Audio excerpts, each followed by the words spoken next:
Bonjour, nous sommes le groupe Météogir. Nous sommes 4 lycéens âgés de 16 à 19 ans. Nous venons du lycée René Descartes situé à Lyon. Notre projet permet d'optimiser une culture hors sol spécifiquement adaptée aux besoins humains, suivant les conditions météo grâce à la technologie. Un des enjeux pour la science du XXIe siècle est de participer à l'amélioration quantitative et qualitative de la production agricole, alimentaire, ceci pour faire face aux besoins croissants engendrés par l'accroissement de la population mondiale. D'un autre côté, des solutions technologiques innovantes et performantes sont maintenant envisageables grâce au progrès de la technique. Ainsi, notre but est de mettre à profit les progrès technologiques afin d'optimiser la production végétale dans le but de subvenir aux besoins croissants en nourriture de l'humanité. Afin de vous permettre de visualiser le futur projet, nous avons réalisé une maquette à l'aide d'un logiciel CAO. La maquette est d'abord composée d'une butée à billes sur laquelle est fixé un plateau tournant.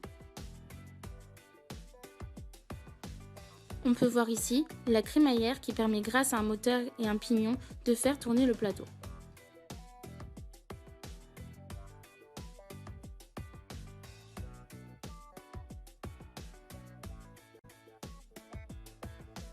Ensuite, les plantes seront placées sur ce mur.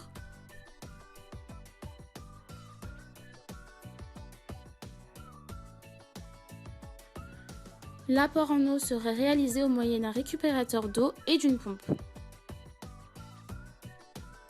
Le plateau tournera en fonction du soleil à l'aide de capteurs solaires. Pour la réalisation de notre panneau rotatif, nous avons réfléchi sur l'importance relative de 3 facteurs: le soleil, l'eau et le vent environnant afin de gérer l'autonomie du panneau. Sur ce mur sera cultivé des lentilles et du sarrasin. Pourquoi des lentilles?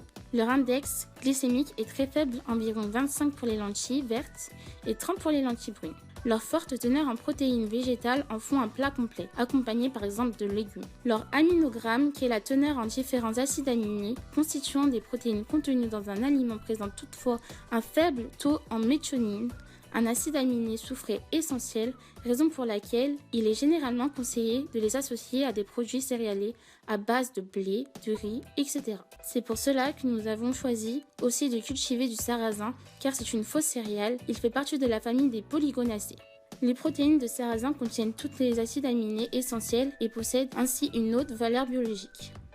Les légumineuses associées aux céréales pouvant se substituer à une alimentation carnée permettront de limiter les cultures fourragères qui entrent en compétition avec les terres cultivables. Des bactéries rhizobionnes pourront être inoculées si besoin en culture afin d'optimiser la fixation de l'azote par les légumineuses et d'enrichir le sol l'année suivante pour éviter l'apport d'engrais. Notre objectif final serait de pouvoir nourrir la planète, combattre les inégalités. À grande échelle, Météogir pourra être installé sur le toit des immeubles.